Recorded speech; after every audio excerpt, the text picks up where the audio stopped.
কে চোর তোদের? কি বাবা শান চোর?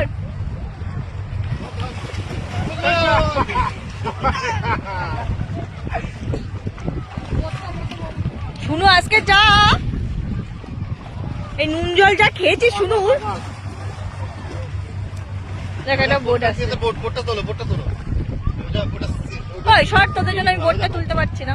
বিশাল ঢেউ আসবে এবার, বিশাল ঢেউ আসবে। যেটা অক্ষয় কুমারের সেই সিনেমাটা হয়েছিল, খিলাড়ি সিনেমাটা এই বোটটা শুটিং হয়েছিল। দেখ স্পিডটা দেখ, কোস্টাল পিএস দিয়ে যাচ্ছে। কোস্টাল পিএসের বোট। এদের পুরো খেলা বন্ধ। আওয়াজ দেখো।